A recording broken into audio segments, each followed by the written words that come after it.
It just happens. It seems to happen to me. I can think about 8, maybe 9 occasions where, in a completely non-sexual way, have hit my head.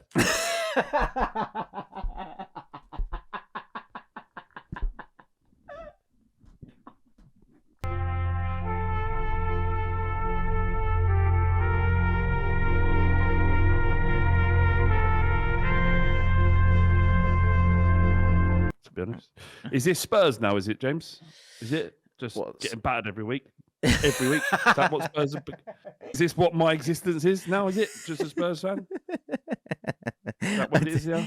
Is this it? Is this it? Is it? Is that right? Imagine that. Is that what we signed up for? Is that what Ange did? Do you think that's what Ange did? Ange walked to, this is it. Is it then? Is this it? Is this what we're going to do? We're going to go 3-0 down by half time every game and be a bit plucky in the second half. Is that what we're going to do?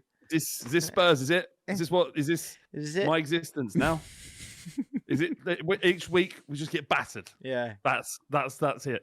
It's news. It's niche. It's niche. I can handle it. I'd just like to know where I stand, though. Is this it? If this is it, then this is it. Just let me know, and I'll get on with it. And then next week, who you got this weekend? Burnley, you come back, you 2-0 down after home, and Ange goes, "This is it, isn't it? So this is it. This is it. This is it. Is it? I thought this was it. I thought it was. I wasn't sure. I'm going to be honest, guys. Cards on the table, right? I didn't think that was it. I was hoping to get a reaction, but this seems to be it. Is this it? Can someone just confirm that this is it? Because I'm not sure I'm here for this. I'm not here for this if this is it.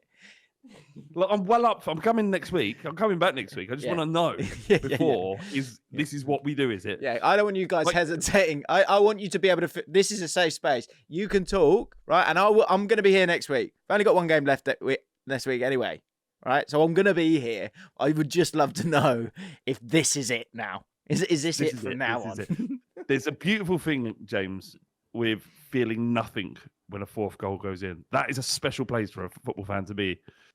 When you just can't be hurt by it. It's incredible. You know, when you realise you're indestructible as a football fan, when the fourth goal goes in and nothing happens inside. Yeah. There's no regret. You can't be hurt. There's nothing that can happen. What's worse than getting slapped 4-0 every week? Not a lot. But when it doesn't hurt anymore, you're fine. Is it sort of? But is it a sort of? Is it a whack-a-mole of frustration? Do you know what I mean? You know, like an air pocket. Like you push it down here. You push it down here because you go, well, it doesn't matter anyway. The season's over, and it's going to pop up in October when you're losing again 4-0. That's what's going to happen. No, because this is it, Jim. This is it. So this is what we are. This is what it means to be Tottenham. Luckily, and I don't think there are many that have reached my status of Zen yet. Because there are a lot of annoyed Spurs fans out there. Not me. I'm not annoyed. I've realised this is it. Yeah. So you need, as soon as everyone gets to that point where going 4-0 down before half time doesn't hurt anymore, then you've won. That's the real quiz. Well, if you really want to be clever, rock up at half time. 2-0 win. Do you know how many people? Have won trophies? Clubs have won trophies. You know, winning leagues, getting to finals of Champions Leagues and winning it, and you know, League Cups every year, and winning the FA Cup 13 times. Anyone can do that. Birmingham City won the League Cup, didn't they? Exactly. Anyone can do that. Not everyone can feel nothing after conceding 4. Yeah, that's great. So. Spurs chat done. Yeah, I love that. That's interesting. That's so clearly at the front of your mind. That's not even on our running order. We could have sort of drifted towards it briefly, but got it out of the way. Good. Is there any part of you just like, fucking hell, Ange, I'll fucking back to you, mate. Don't fucking. No. Do you know what? Do you see what he said though this week? Someone said, "Oh, are you aware of what's going on?" And he's like, "Mate, look. I love this. I love it. This is when I get going." That's good. That is what you want to hear.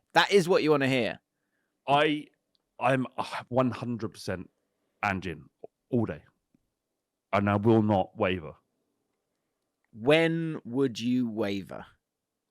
I think we lose at Burnley. It's the at the triple weekend. W. It's the triple W question we've all got to ask ourselves sometimes when we've shown support. And actually, we've got that. So today we're going to we might talk about Arsenal, Man United briefly, but talk about Man United. Some good, calm takes. Got a take here. Someone would disagree with some of our comments last week. Southgate linked to Man United. Touch on that. Harry Kane with a bit of heartbreak. And then we got some good fun stuff as well. People on buses and where they sit. JAFFN ripple effects. And a really solid Jim Big Laugh Award this week. But yeah, I did ask people on Twitter, people that you've got completely wrong. Now, when you sort of, especially when you have like the 10 game, like, wow, we're really good here with Ange, you're sort of deep in the support, aren't you? That's a tough one to reverse. Do you know what I mean? You're like a long way down the road here. You got to reverse straight backwards. It's not nice. We talked about this on the pod. That was the worst thing that could have happened. Winning 8 games in 10, in a way, because the drop off is just we could just never. It's impossible to maintain with the. Anyway, look, if we lose the Burnley at the weekend, he's got to go. Yeah, but he has my unwavering. It's got to be support. bad more than that, mate. It's got to be bad more than that. That's terrible. No, he's got a 3-year contract. Give him another year. I think. Let him build. Let him cook. Who cares? What difference does it make? Fucking 4 on the He's spin. got an idea. 4 on the spin. Mate, let it play out. It's nothing to do with you, James. It's got absolutely nothing to do with you. Stay out. If I'm saying it's fine, then I'm saying it's fine. It's got absolutely zero to do with you. In fact, James. Yeah, no, I'll stay out of it. Do you know we said, honestly, this is what we said. We said What did we say? 60 odd. We said 60 points, scoring 70 goals, 4 on the back. Thing is, right. I think the theme for today's podcast is context. I would like to go, what is the bloody truth here, right? In terms of like getting super angry about things that you don't need to get angry about. And unfortunately, you're not in that place. You know, you're in a calm place when the fourth goes in. Okay, Newcastle, right? Not chumps, are they? Away at St James's, players back. Good team. We move on. Yeah. North London derby. Arsenal going for the title, likely to score more goals than they did. Get more points than they did last year. And they might even already. No, I think they're 3 points off it. So it's not like they're chumps either. Chelsea. Now, context. The context I can provide here is that you never beat Chelsea. You never, ever, ever beat Chelsea. Of course, never beat them. So it's fine. Just don't worry about If that. those results are spread throughout the season. And then Liverpool. Frustration. Got to be Burnley, though, ain't he? Got to be Burnley. Got to be beating Burnley. Yeah, I'm going to the football. Yep. Ring the alarm, guys. Ring the alarm. Flav will be at the football. What would you like people to do if they spot you at the football? Would you like them to leave you alone? Or would you like Boo them... at half time. Boo at half time. That's what I'm there for. That's the only reason I'm going. Boo! Yeah. Boo! This isn't good enough, boo! Yeah. I hope you hear this. Win all the matches all the time regardless of the competition. Yeah, that's all we want. That's all you want as a football fan. Just win all the games, score all the goals. What is it? Why is it so fucking hard? The important thing is when you boo, it's making the manager know that you're not 100% happy with the job and decisions that he's made. Sure. He's got my unwavering support. Okay. Unwavering. You will not be wavering. It clicks. Solid. Mate, You're a solid block of fan, aren't you? Or supporter. Here. Yeah. You're just a square block. Would not be wavering. Jim, if it clicks, if it does click, we are going to be some side. You can see it in the passages of play. You think there is something there. Just stop getting battered 4-0. Yeah. Like, don't start at 4-0. So if we can, I think the main issue at Spurs, and we talked about this on the pod, our front line is not fit for purpose. And they cannot retain the ball properly because the style of footballers they require space. Did Harry say that? Was Harry on that? Yes. Harry, yeah. How did you know? Because he said it to me. I thought it was a really interesting point that he made. Yeah. That it's all one paced.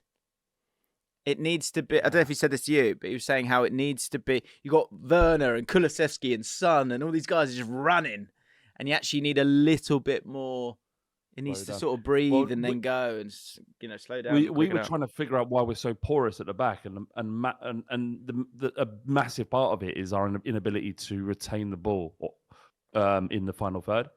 Like if you look when Arsenal played Tottenham, when they got the ball in that final third, they killed us. They knew exactly what they needed to do. It was unflinching and it was fluid and deliberate. Everything about their attack was deliberate, and it was complete opposite when Spurs got into the final. It was cutting back, indecision, not knowing where to hit. Whereas Arsenal, through years of being well drilled by Arteta, they just knew what to do, and they were dangerous. And that was 3 the massive cheers for difference. Arsenal. Is that what you're saying? I'm saying, as a blueprint, as much as I hate to say it, Red print. it's they've done a good job, haven't they? They are a very good team, and I suppose that's what you get when you spend close to £1 billion. But I don't know. I don't think it is anywhere near. What is? Do you know what though? Here's the question's right back at you. What is close to £1 billion? That's subjective, isn't it? You spent £6 on this team.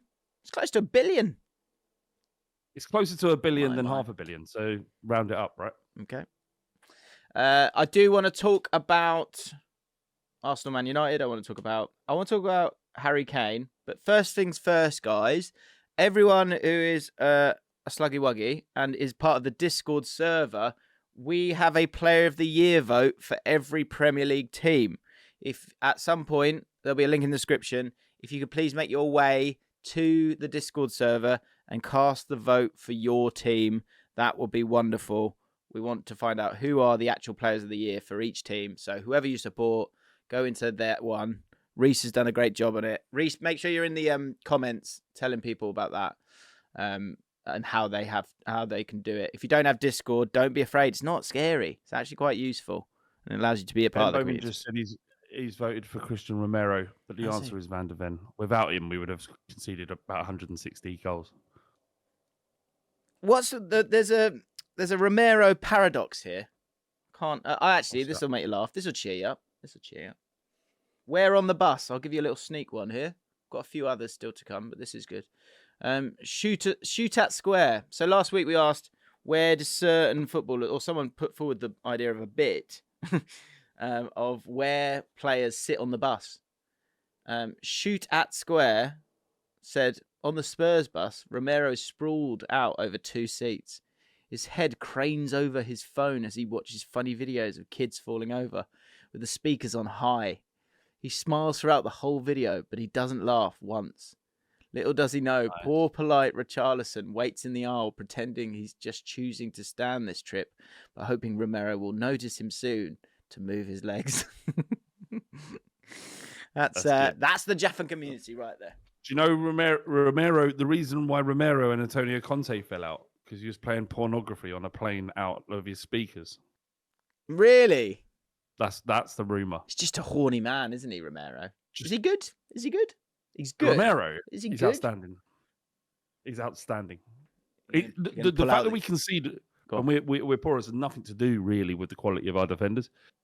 It's Anyway, can't be bothered. Yeah, I got that. Well, I ran out of steam there. I haven't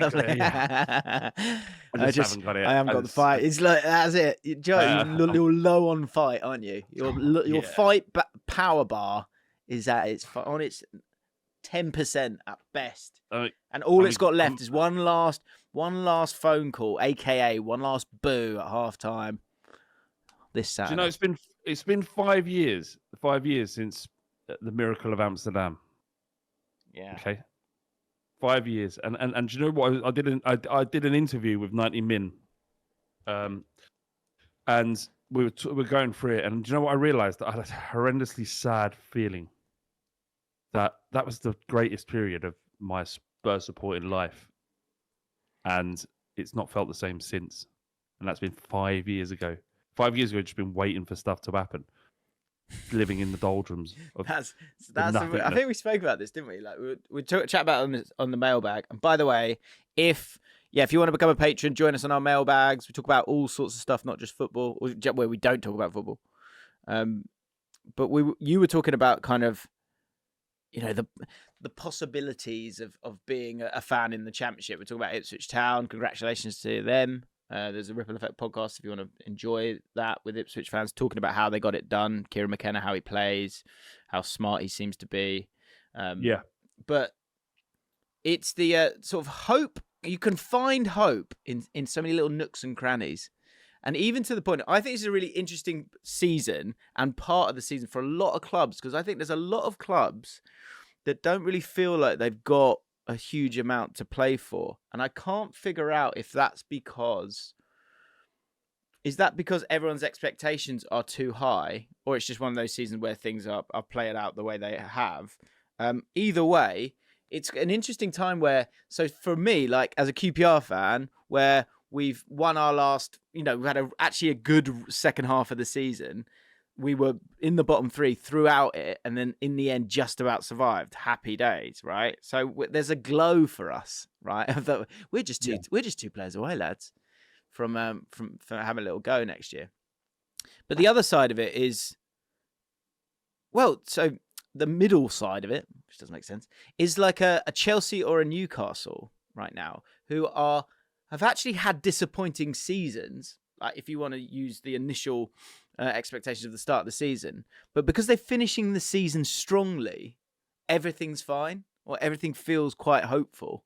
And then you've got the Tottenhams and the Man Uniteds who had a bit of hope and excitement, and then it's absolutely just fallen off a cliff, and you're in an ugly place. It's a weird time of the season, I think. I don't think I can't do it.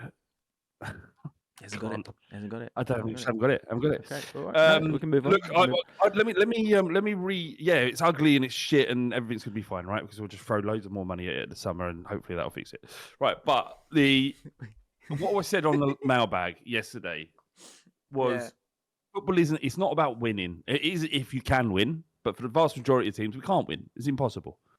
Okay, you might get promoted, you might do, but the vast majority of teams don't win. So you exist. You just exist, and following your football club should be enough.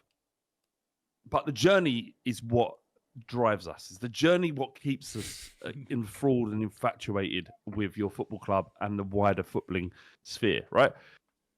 If you're like Spurs or Arsenal or even Chelsea, any one of these big clubs that are super funded, there isn't very little journey to go on. And if you are on a journey, it's quite short-lived, because how long can a journey last from being the third or second place team in the league to the best? And once you've achieved it, that's the pinnacle. You've done it, and it's only downhill from there, right? It's only downhill. It doesn't matter what you think. The second the second title win doesn't feel as good as the first win. Man City fans now barely even celebrate. So it's all downhill from that first title win. I envy you, Jim. I genuinely do, right? And while we have a bigger journey than, say, Manchester City or Man United or whatever it might be, your journey, when it happens, inevitably it will, because every dog has its day, is incredible and so long, with so much to enjoy and appreciate. That who wouldn't want to be in that position? So yeah, I think it is interesting because you've got you've got the you could win the Champions League. I said it on the pod a couple of weeks ago. I think Tottenham will be in the title race within the next 3 years. I think they will. So because the point I was going to make with you've got the guys that have just survived have gone, oh my god, maybe next year. You've got the guys who's finishing the season well despite having a disappointing season, feeling good, and then you've got you guys feeling shit right now. The truth is, none of it's true, in my opinion, because how many times have we seen Arsenal and Liverpool fans, about 10 years ago probably, but those fans going, I think we've got a chance this year because we finished last year really, really well. I think we could do it this year. And you get to November, nothing's really changed. But then once all the expectation is taken out of it, then these teams start to play again because they haven't got the expectations on them. And I think Chelsea and Newcastle are great examples of that. They're playing much better. Can they do? My question would be, in terms of, and we don't know it. You don't know the truth. Is when it gets back to October and the pressure's on again, can those players do the business? Now, injuries plays a big part in it, but my point is, none of it's true. Yeah, it's true. It's true. It's true that none of it's true. I've just been dug out here in the comments. If you want to become a patron, you can. The link is in the description below. Flav Come and join us and be a part of the JAFFN community. I'm getting buried at the moment in the comments. But Jack Ward, I take exception from him. He says, Flav did call all EFL clubs poxy before this podcast. No, I did not. I don't think I did. I called you poxy. Yeah, actually, no, specific to you, Jack. So specific to you. What's a poxy little existence you have, Jack? Oh, we got into the playoff final. What is it? Actually, what is the point? It's weird that because I've actually got an EFL sponsor for the for the Fighting Cock. So have you? Can't be doing this joke anymore, can I? Yeah, you'll have to rein that one in. Flav is Sam says Flav is a loss against Burnley from not being able to do this anymore. Is there any truth in that? No, man, I've been in this position a million times. This boy ain't going nowhere. Can we talk about Harry Kane? Fucking hell, man. Again, context being the theme. No, don't do this shit. Context being the theme of today's podcast. Poor bloke. You can take the boy out of Tottenham. You can't take the Tottenham out of the boy. You shouldn't be pushing this stereotype. Why? Because it's on you. You're my fault, is it? I didn't choose to leave. You're saying he's a curse. He's not a curse because look how trophy laden Tottenham were before Harry Kane turned up. Like, that's not a thing. You can't go to the surest of sure bets in the world and then it not happen and then it not be a curse. But curse. Hang on, I haven't even looked at this. For him. I haven't even looked at this, but let's just find out. Right, Bayer Leverkusen, is that season? What is it? 2 games left. Couple of games left. Right. So, can you see this? You probably can't see this, can you? Let me just share it with you. No. So the Bundesliga, I think that, and I know people don't want to hear this because it's funny to this thing, but it's like I start seeing this stuff about he's not a winner and all this stuff, and it's from like us blobs just sitting here, like us. So that's he's like this, lazy. Like this. Have you finished the Doritos? Is there still another pack? Because I bought 5. Anyway, Harry Kane's not a winner. So it's lazy. It's nonsense. What are we doing? It's lazy. What are we doing, guys? And the problem is the people that say that stuff, they get asked to come back. Like, if that's all you can come up with, that he's not a winner, that is crazy. What you should be talking about is never in the history of German football as a team, as Leverkusen won the league. That's my point. They've done that. Unbeaten, right? Look at the points. 84 points, right? And with 2 games left, they're on 69 points, Bayern. Last season, 71 points would have won it for you. Year before that, okay, 77. It's more, but it's not 84, is it? No, Jim. 78. James, he can't score 44 goals in a season, right? And be the problem. It's nothing to do with whether or not he's a winner. He's just like, he's gone home and going, I scored all the goals. I scored all the goals. I know they brought in a reductive negative manager, and they got punished for it. Yeah, man. He's like his poor mate. He just gets home and he's like, I scored all the goals. I know you did, love. What do you want me to do? I scored all the goals. You lot do something. You fucking do something. I'm scoring all the goals. I scored all the goals. I know you did, love. I know you did, love. I scored all the goals. I know you did, love. You look at them, though, Jim. You look at this Bayern side, and after the game last night, they were average. In fact, they were fucking terrible last night. Who, Bayern? Yeah. Yeah. I mean, it was a weird game. 8 shots in the game. How many shots do you think? Kane had absolutely no service whatsoever. How many times did he touch the ball? Twice? He touched the ball twice. Yeah. No, he had 2 shots. Oh, sorry. 2 shots on target, 1 shot. Did he have any big chances? We'll smash him. If he has missed a big chance, we'll smash him for it. No, he didn't. I haven't got. Well, hang on. I can't see any big chances missed.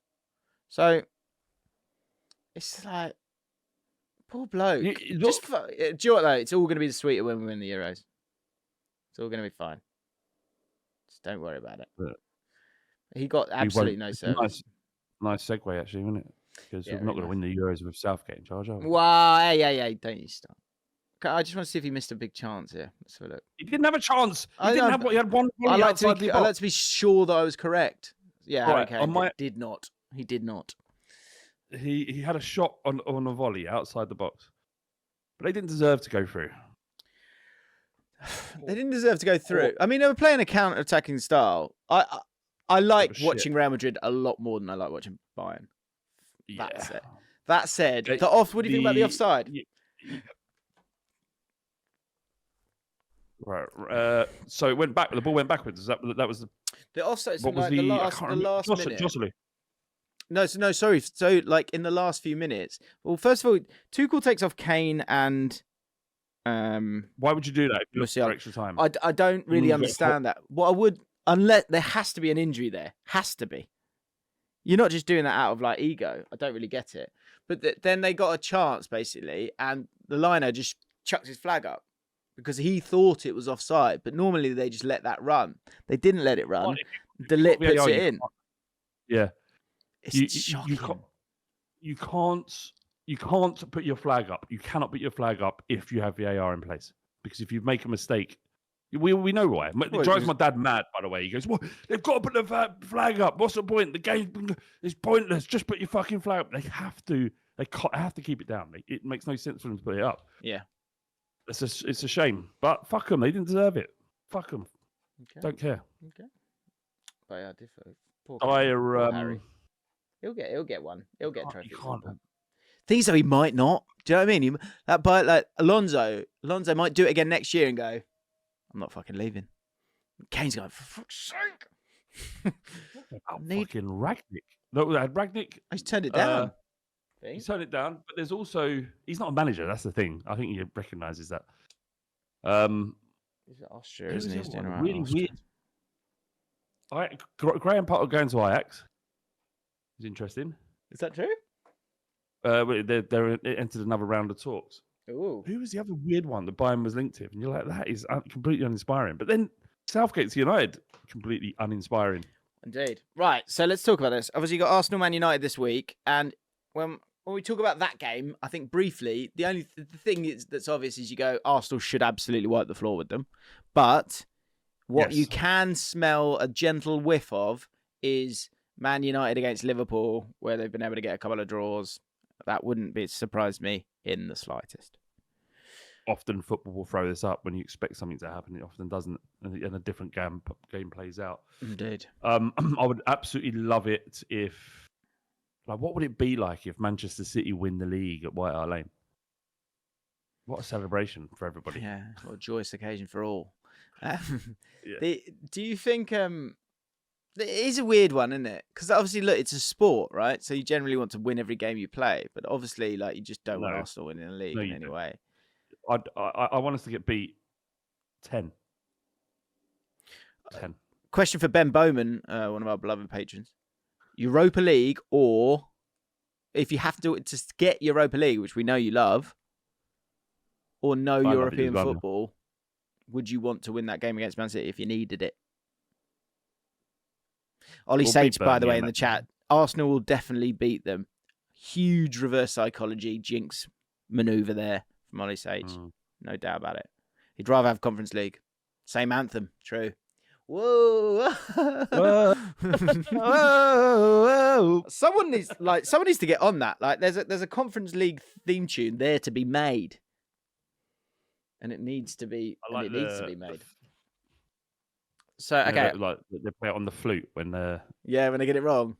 Yeah, they get it wrong. Yeah. Okay, so calm take. It's from Tom Harrison last week. We've got lots of great comments, by the way, guys. So you can be pleased about that. Let's see if I can zoom in. No, can't zoom to. Anyway, United. So it's Tom Harrison. Very calm take. I had to bring back calm takes for it. United fan. That's Man United. And I'm split amongst 50-50, almost 50-50 on Erik Ten Hag. He's not helped himself with some of the baffling decisions he's made this season. I'm not seeing anything to suggest a style of play, any tactical identity that says to me, that's how Ten Hag plays. But the club is genuinely an absolute basket case from top to bottom. And those that don't follow the general pulse of the club don't get that. We saw a distinct style in and out of possession at Ajax across two different teams when we had a better team than everyone else and was able to just generally dominate the ball. Sorry, ad-libbed there. I think he deserves a fuller judgment when it's obvious the manager is one of the only barriers / main barrier to progression instead of the way the situation is right now. And just to piggyback on the back of that calm take, Phil Vella, 7536. Hope you're listening, mate. Hope you're well. He said, driving the right influence. Wash away the bad influence. Erik Ten Hag has washed away Ronaldo and Sancho to build a culture of respect. Club before player. I respect your football knowledge and opinions, but you're not making sense on this topic. Thanks, Phil. Thanks for that one. I think it's important. Is that aimed at us? Was that aimed at us? Oh, I thought it was generally respect. Who said, I respect your football knowledge and opinions, but you're not making sense on this topic. So, are they talking about us? Well, no. Tom Harrison's just given his opinion, but Phil disagrees with us because Phil believes that he's driving the right influences. Erik Ten Hag. He's washing away the Ronaldos and Sanchez. That's what you want, Phil. Is it from your football club to create a culture of respect? As long as everyone respects each other. Club before player. I think there's some. I mean, I get that a little bit. Yeah, but how much? What does that do when you just got slapped by 4-0 by Palace? Can we talk the Palace thing? I'm getting a bit triggered by this. Two things, like the injuries are bad on Ten Hag's thing. I think he makes a horrible mistake about Casemiro, which we can talk about. But also consistently make horrible mistakes. But that's a Crystal Palace side with all the bulk of their players fit, aside from Decore, playing and Eze and Elise and Mateta in the form of his life. They're a good team right now. So I don't like this thing of like, how dare you get beaten by another football team in your league 4-0? It just can't happen. Everyone must be exploded. Like that just seems that's a lack of respect there. And if you want a culture of respect, you need to think about the club before hammering the player. James, as you well know, I'm a big fan of conceding 4 goals. I'm not attacking Manchester United in this instance. I'm a fan for it. It's character building. That's all you know. We've had 4 really character building results at the moment, and like I feel well rounded as a person based on the last 4 results. Full of character. This is off the back of knowing that there's an issue already, though, James. This isn't a surprise. That's the problem. That result, when they got 4-0, you're like, all right, that's the issue. Because United are a mess, and they cannot go on this way, and he needs to be removed from his job. I love that. I just love that.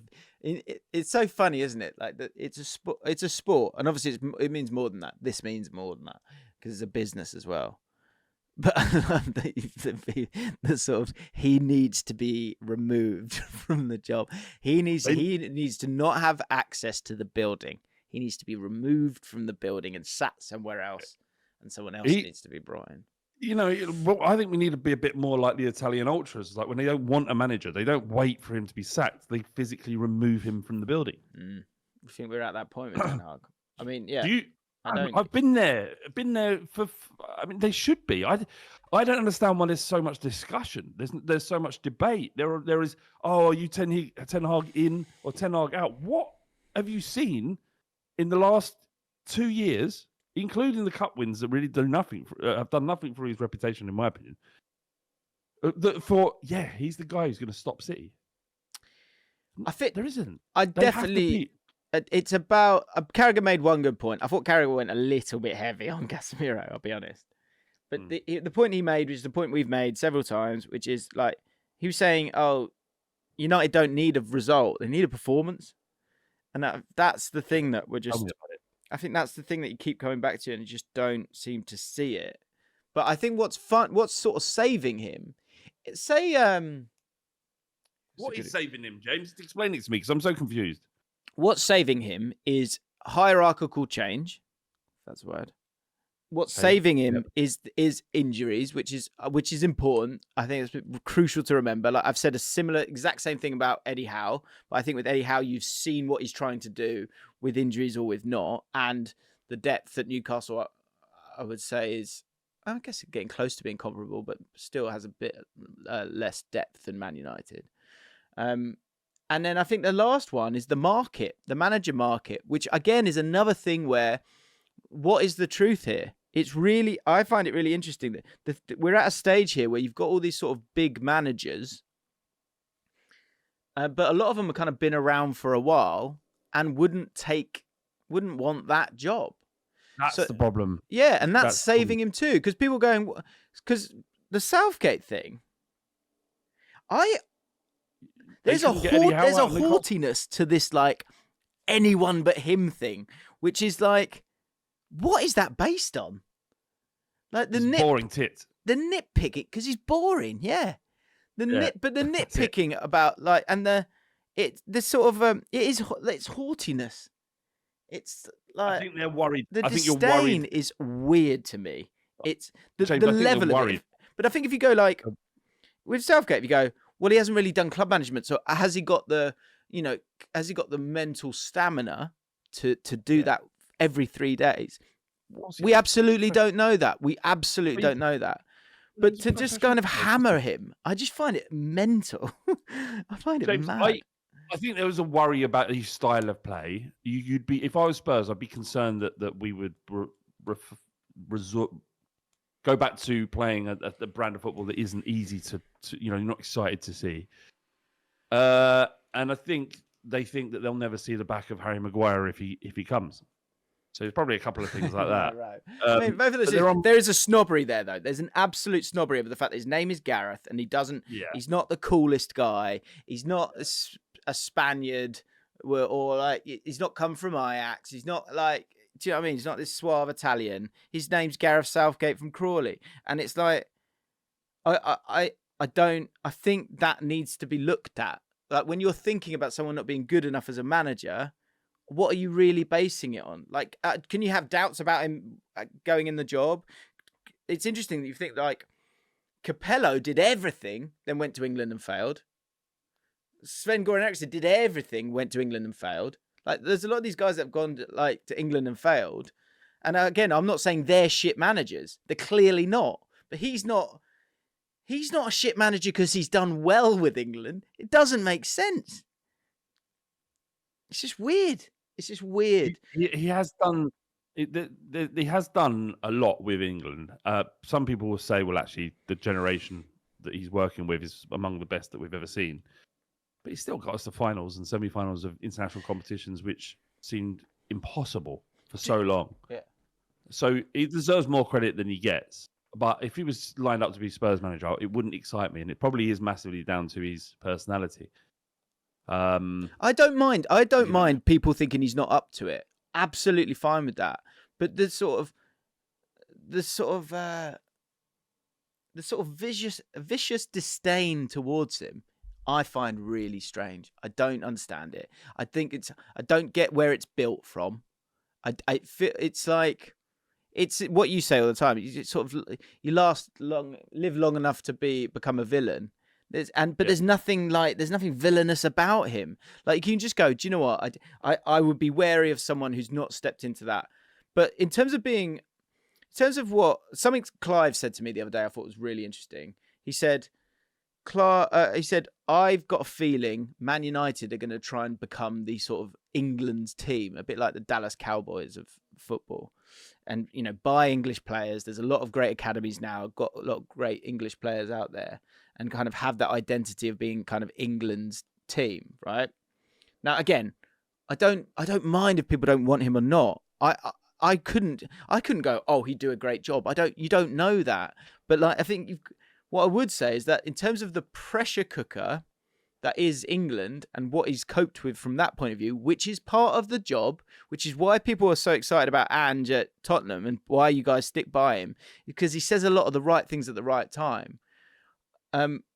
So the optics matter, and the optics is probably why Gareth Southgate regardless of his ability to be durable, to be able to tread the line when it comes to interviews, to be honest, but but not get himself into trouble or others. Like all of that is good stuff, but the optics aren't great because he's not sexy enough for Man United. But this level of this guy's scum, this scummy manager. It's just like, get your head out your ass. Just don't get it. Flav's checked out, says Jack. No, I haven't. I'm writing names of potential managers for Man United over the next year or two. And would you take Southgate or Eddie Howe? At Man United? Yep. Eddie Howe. Yeah, absolutely. Southgate or Ancelotti when he leaves his post at Real Madrid. What world are we living in though? You're not going to get Ancelotti. You're just not going to get him, right? Yeah, he will. You are, because if he when he leaves Real Madrid in 12 months' time, and so you stick with Ten Hag if Ancelotti becomes available, you take Ancelotti, right? If Ancelotti wants to come, yeah, of course you go Ancelotti. Right. Go on. Amorim or Southgate? Amorim from Lisbon. I would say, because I think the thing with Man United, you've got to, again, context, right? Man United, if he could, and there is more noise with England and Man United than any other institution in football, right? Certainly in England, right?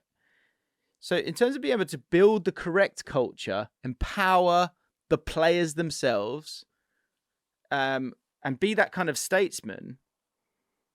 And I know people don't like that statesman idea, but Fergie had elements of that. This will get clipped up and people will hammer me for it.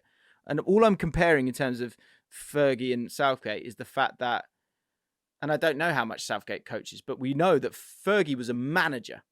He was a manager, and then he had his coaches underneath, and he made the best decisions from that. Now, again, the football was at a different stage back then, and so he could have sort of feelings and tactical decisions that he would make. But listen to Gary Neville, listen to Roy Keane, listen to all these Man United guys. They actually often say, "Oh, we didn't do that much tactical stuff. We just kind of had the best players, and there were principles, and there was a Man United way of being on the front foot and being attacking and not being hesitant, and that's all stuff that he instilled." Now, again, as Southgate got that same kind of fear factor of Fergie, obviously not. And I think his weakness is probably that he is too nice. That is what will make him fail for England, is him maybe that little bit of gravitas, that little bit of stardust to get that little bit of extra from them. But in 2024, when you have to deal with all these media obligations and be a good manager, and you've got very complicated young men who are having to deal with social media, have a different upbringing, are from different places all around the world, different cultures, different backgrounds, all those things. A Gareth Southgate that everyone turns their nose up at actually is quite a useful person to have around. Yeah, it's just not very exciting, isn't it? No, it's not. No, and I get that, and I appreciate that. It's just the anger. I don't mind disagreeing with me on this. And again, I'm not saying he's the right guy, but he's not an awful shout either. I would go for Tuchel, by the way. Oh, you wouldn't, would you? Yeah, I think Tuchel would be good. Maybe. So Tuchel over Southgate. Yeah. Potter? I would have Southgate over Potter, because if you think about Potter and what he did at Chelsea, he got eaten up. He got eaten alive. I don't think Southgate will get eaten alive. Okay. And then a couple more. Conte? I'd go Southgate. Personally. I think, like you said, if you want a statesman, you want someone to run the club and be respectful and you know. You've got to be clever. It's like it's a boss, isn't it? You're a boss of a group, right? So if you have a boss who makes you afraid. Now, I've heard a lot of different stories about, like Eric Dyer was talking about Antonio Conte, said he was great. But, you know, we know why he left. We know how he left. That was him. And how do you feel about him? How do you feel about Conte? I hate him. Yeah. So, because he didn't act with class. And I think class is actually an underrated strength. Okay. Well, if you love him so much, why don't you marry him? Because I am already married. I asked him the other day, but I just remember, guys, I think anything is possible. You know? Would you say, hang on, Fuentes or Southgate? Oh, Fuentes. Mate, Fuentes a killer at Man United. Right, let's have some laughs. I always say it wrong. Jim Big Laugh Award. This is good. This did make me laugh. So, Jim may be the biggest risk taker of our generation. This is Taylor Hammond. So this is last week's pod. The man just started typing in analysis while sharing his screen for thousands to see. Not one dodgy suggestion or previous page popped up. A true great. Clean bill of risky. That is. Yeah. Well, is that not your thing then? Is it, Jim? You're into a bit of analysis. Hey, Hey, you tuck into whatever kind of analysis floats your boat. That makes sense. What is your current go-to analysis? Moving on. My wife. Mate, have you seen? Oh, don't be pathetic. No one masturbates. Grow up.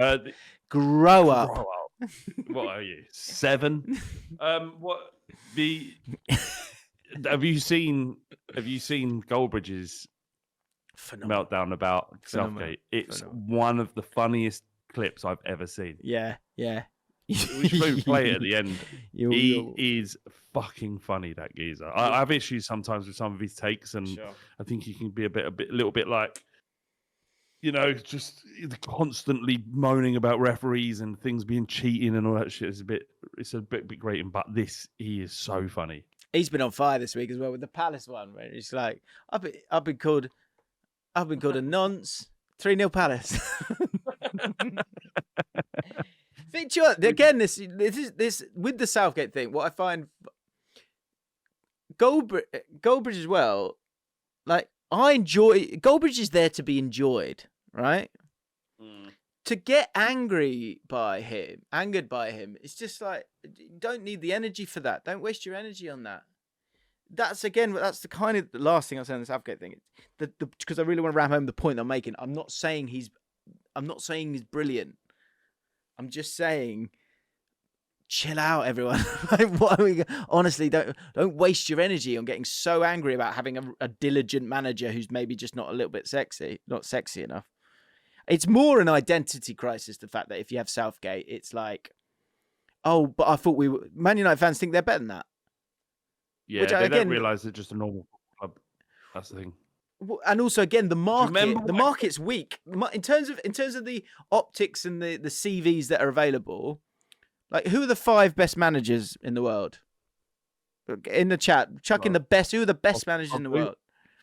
Postecoglou. You got Pep, Klopp, Ancelotti, Alonso. Got to say Alonso now. Yeah. So okay. So none of them are going anywhere, are they? So they're not available. No. So let's get rid of them. Yeah, but that doesn't mean you can't go and get the next guy. But it's almost like they might be unwilling to because they're United. I totally agree with that. But that's my point: is that the guy is someone who hasn't done it yet. So you have to find the man. Like, so I think Iraola is. If I was Man United, I would go get Iraola. I think he would be. Can he deal with the spotlight of Man United? That is such a big factor that people are not going to think about enough. But there's no harm in going with a sort of brave, forward-thinking option. Done a good job, Lopetegui. He's gone West Ham, isn't he, now? I know, which is a massive coup for them. But yeah, not sure about that one either. But Real Madrid, Spanish manager, manager knows he can handle it. Failed at Real Madrid. Failed at Spain manager. Walked out of Wolves. Get Southgate and then get Southgate. Do you know who wouldn't walk out on Real Madrid? Gareth. No. No, I think he'll do all right. I think this. I don't think everything you've dreamed of will come though by having Lopetegui, because I think it's actually a really tricky job to kind of step into. But time will tell. What are they dreaming of? They should be dreaming of a top 6 place. That's their dream. That's the level they're at. I think they want to see more. I think that in truth, there's an element of envy with West Ham to sort of obviously the Villas and yourselves as well, where I think they want to. I think they want to be a bit more excited, which I think is fair enough. I understand that. Yeah, which is absolutely fine. That's all football fans should want that to start with. James, do you remember? I said this a long, long time ago, and I used to say it to Sam Peoples to wind him up. But I was serious, and I said they're just a normal football club with a big stadium. Falling apart as well. Stadium. Shame. And the problem they have is the fans can't reconcile that with what they've grown up, which was the monolithical Manchester United, the biggest club by far in Britain, and no one can catch them. And if anyone's in a title race, it's Manchester United. Having grown up with that reality, and now for it to be gone, is difficult to reconcile. But it's also difficult to adjust your expectations.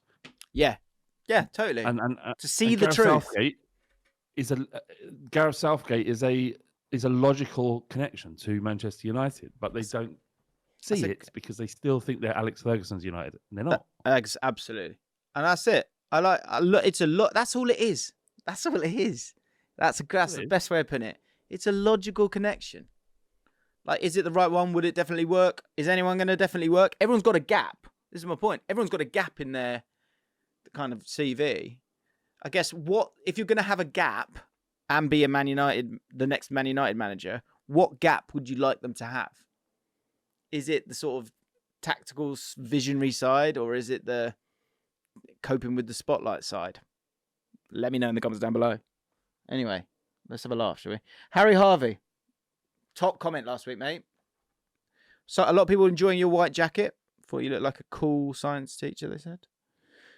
But also, they said Flav talking about what Jadon Sancho needs to succel is maybe is maybe the greatest Frankensteinian combination of words I've ever heard. I think we might have transcended Samisms with that one. Even the little pause afterwards, as if he knows something is wrong but can't quite put his finger on it. Top notch. It is great. That. It is really good. You go to give him a chance to succel, and then you go success, excel. But I think succel's good.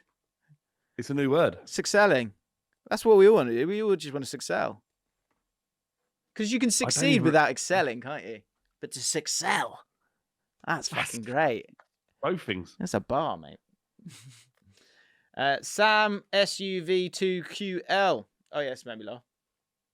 John Terry sits on the front of the bus and has very strong opinions on... Oh, sorry, this is an insight into the bus thing, which we can do. John Terry sits on the front of the bus and has very strong opinions on who would be sitting at the back. The comments underneath said, JT makes the seating plan. And then Freddie said, Terry gets picked up from Wayne Bridges' house. Years ago. Did you see the John Terry, Simon Jordan thing? No. Have you not watched it? No. I don't really want to listen to him talk for an hour, to be honest. It's a tough one for me with him. So, like, obviously, not a fan, but yeah, I kind of wish I could like him because I quite enjoy listening to him. You do? Yeah. That's fine. No, hang on a second, James. No one can tell you what you shouldn't listen to. If you want to listen to him talk just because he's, done and said some million things, doesn't mean you're supporting him as a person and boosting him up. You're just listening to what he has. That's the problem with our fucking society is no one wants to listen to each other. They just want to cast aspersions or call them bigots or call them scumbags. They're not willing to meet in the middle and actually talk about it. And you can't get anywhere with that. So fucking listen to him as much as you want, James. Oh, yeah. I mean, it's interesting to get that sort of insight on it. I think an idea, and I have. Yeah. But it obviously talks about Anton as well, which he's still doubled down in on this. No, you can get into it. So is his position that he didn't do the racism? Yeah. Did you see Anton Ferdinand? Anton Ferdinand said, what we'll do is we'll sit down together and we'll play the recording of it. And then we've not heard from John since. What? I would have heard that by now. Is there a recording? Well, it seems like I think that's what Anton Ferdinand was. You hinting look at. at John Terry and you think, he definitely did it. He 100% had said something. It wasn't the first time. There was the Ledley King thing as well. There was a problem with Ledley. I don't know if that came up, but I remember that being a bit of an issue. Yeah. Little blast from the past here. A bit of Barber chat. Henry Dodson, 655. He said unwritten rules at the Barbers. And so the reason I put this in, Flav, is because there's no need. This bit's gone, isn't it? We did Barber chat about 2 years ago, right? Yeah. There's no need to be writing in the comments saying this unless it's happened to him. This has happened to him. Okay. Unwritten rules at the Barbers. Never make eye contact whilst he does your beard. Don't put your arms. Don't put your. There is it's quite. You do feel quite vulnerable if they do your beard because you have to kind of go like that, don't you? You have to go like that. Yeah. Or you got. I had a guy who made me do that. Yeah. Anyway, he said, "Where is it? You never make eye Jim, contact whilst you do your beard." Go on. Well, when I was a kid, I used to have younger, not a kid. I had really long blonde hair, as you probably know. I've probably told you before. So I wouldn't want it cut off, so I'd have to go to a hairdresser rather than a barber's, because it's essentially female hair. And this woman had the biggest norks. Can you call them norks? It's essentially female hair. Essentially That's such a 90s thing to say. It was long hair. Female hair. Hang on a minute. Your son's got what? Female hair. No, it is female hair, right? You have to go to a hairdresser to get it cut. You can't go to a long barber. It's long hair, isn't it? Yeah, but you have to go to a woman you have to go to a hairdresser who can cut women's hair if you've got long hair and you're a man. So effectively, in the interest of this conversation, out. That's female hair. This is a barber's. Yeah, yes, they would say that. We can't cut that unless you're having your head shaved or you're having a skin fade. You got to go to hairdressers. That's what they would have said. Okay. Anyway, sorry, this woman had massive breasts. Yeah. And her breasts were just like bouncing off my head. I had to get an erection. Yeah. You were left with no choice. I was young. Yeah. It's not fair. You've got to keep your tits off my head, love. You have to. Otherwise, I'm going to get an erection. Let me stop you there, love. Same voice. 11-year-old, but same Flav's voice. Let me stop you there, love. You stop banging your... banging your norks among my head, please. Don't get this at the barbers. Yeah. It's weird, safe place to have an erection, though. Very safe place to get an erection because you've got the thing over you, right? You've got a bit of room, and your hands are there, aren't they? So you got a bit. You can do the old tuck up or whatever you got to do. Lots of coverage. Lots of coverage. When you're on the bus, like old buses used to vibrate a lot. Yeah, buses are horrible. I used to have to get the bus home. Yeah, when you're young, you're like you're having the gust of wind will give you an erection. 15, 16, but a bus waiting at a traffic light that would send you into overdrive. Yeah, do you know what used to be devastating? Was give you unlikely things that gave you an erection. For next week. Yeah, unlikely things that give you an erection. Yeah, I've told you. I'm sure I've done the story about Dom going to turn the light off. Oh shit! I probably shouldn't say his name. Do you know what the bus? What was heartbreaking about the bus? It's like you'd be sort of chatting away, and then it would only sort of kick into gear. Let's say when you're about 2 stops away from your stop on the bus, you'd be like, "Oh no, not now!" Just it's on its way up. You got to get that back down. It would be like sitting in a mat, the whole bus would vibrate, wouldn't it? Vigorously. Oh, whenever it stopped. Crazy, especially at the back. Especially on the back. I've spent an unfeasible amount of time with tits either bouncing or resting on my head, more than most, I think. I'm not even talking about sexual way. It just happens. It seems to happen to me. I can think about 8, maybe 9 occasions where, in a completely non-sexual way, tits have hit my head.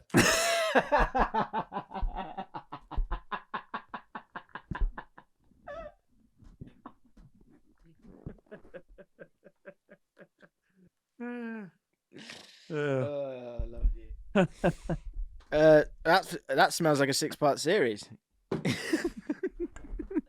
What? So what? You gave us what? So okay, right. Barbers, week 1. Jot it down. Let us know the 6 times this has happened. Because you went somewhere there. So I don't need it right now. Next week, everyone, make sure you're back next week. Flav will give us the second episode of when a woman's boobs bounced into it. Right, okay, I will update you next week. I've got 2 or 3 that immediately come to. Really wonderful. But I reckon, yeah. Okay.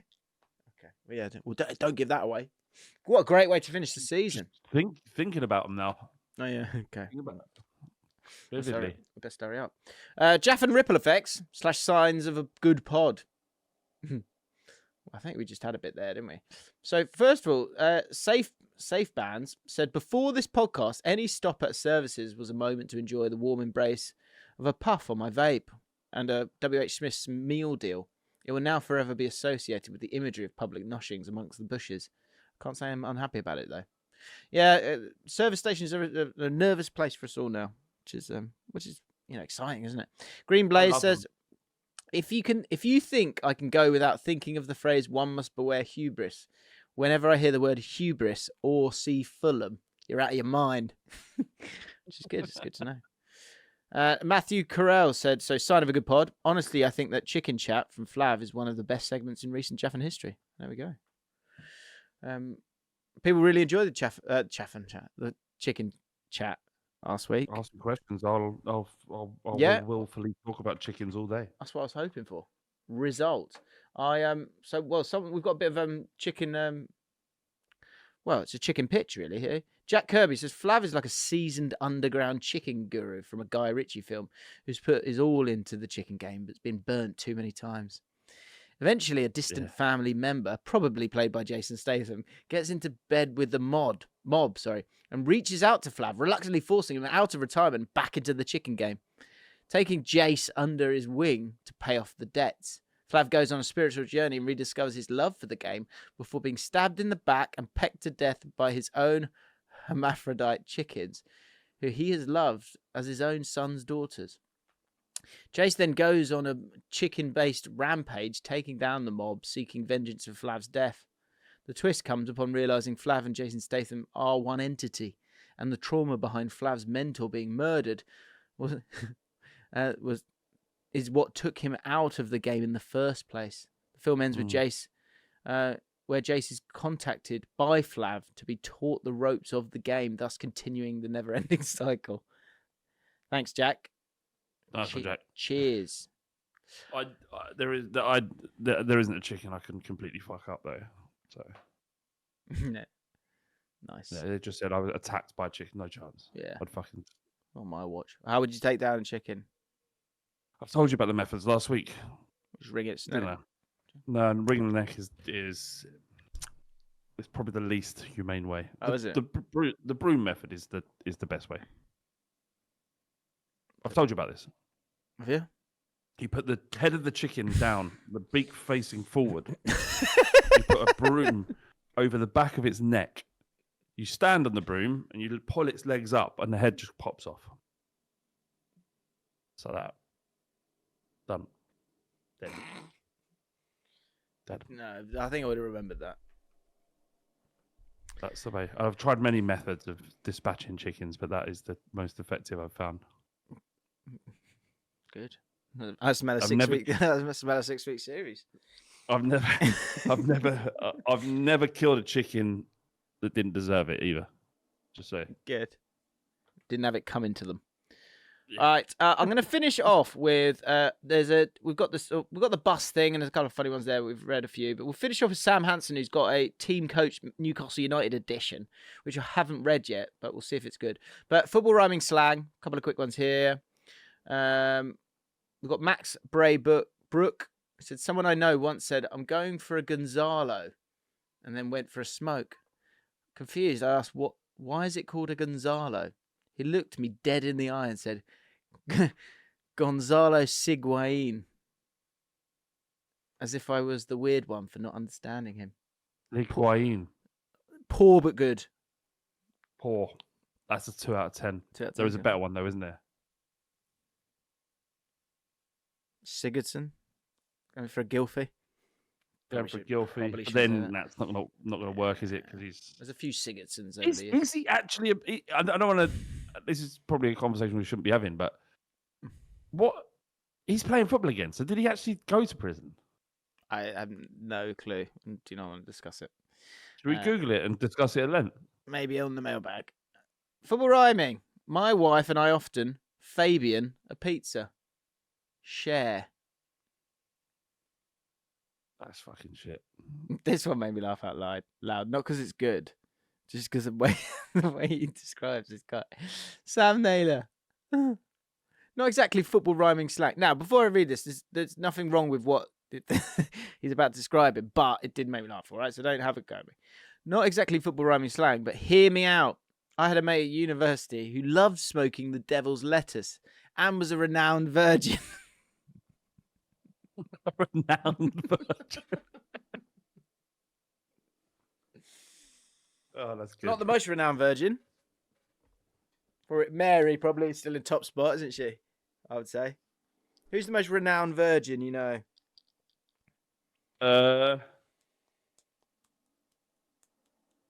In the game today. Who's the most renowned virgin in the game today? What? Yeah. What, Kevin? You don't know Kevin? He's the most renowned virgin in the game today. Renowned. What? Who in the league is a renowned virgin? You can't imagine Arteta ever having sex, can you? Arteta's a renowned virgin. No. I bet he's. I bet he's misleadingly not suave, despite being in the packaging of a very suave Spanish man. Sexually. Who was the renowned version? Like Ollie says in his friends group, it's Alex who's the renowned version. Who in your group? Yeah, we had one. We had a renowned virgin. Who was that? It was I'll message you. I shouldn't say his name. Well, he's not virgin anymore. Robert Hope. Really? Because the stories he's told me. Oh yeah. He's like the opposite. Well, that's once he got there. Once he got over the line, he would always sort of have good chat and then get too drunk and then spoil it. So the bag. Yeah, I couldn't close. Anyway, I had a mate at university who loved smoking the devil's lettuce and was a renowned virgin. Brackets never locked lips with a lady until he was 22. We nicknamed him Virginio Wijnaldum. Okay. Good. Okay, last one to finish on. So here we go. Team coach, Newcastle United edition. Where would the different players sit on the bus? Geordie boys and Richie make up the back line of the coach. Richie in the corner spends the whole journey stood up as to make sure he's seen and heard at all times. Dan Burn in the middle seat because he's literally too massive to fit anywhere else. Jake's flying left, right, centre. It's an exhausting space, the back seat of the bus, in my opinion. I always want it to be 2 rows back from it. So I can get involved if I want to. I can sort of turn around and get in.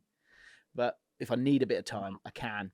Botman and Shah pair up just in front. So second to back row, which I think is generally they're the key men. The 2 European centre-backs act as bouncers for the back row in case anything gets out of hand.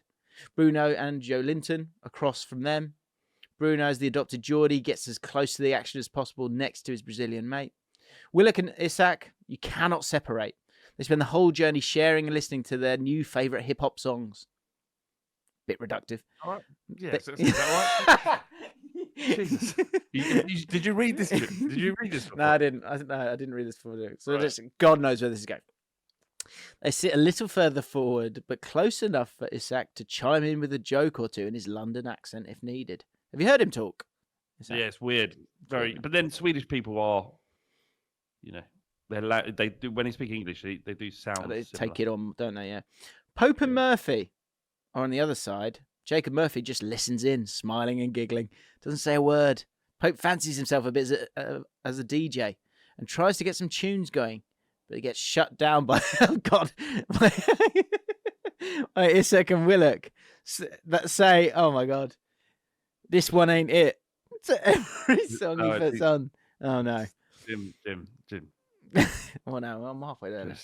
I don't think we see him again. Yeah. We've got to.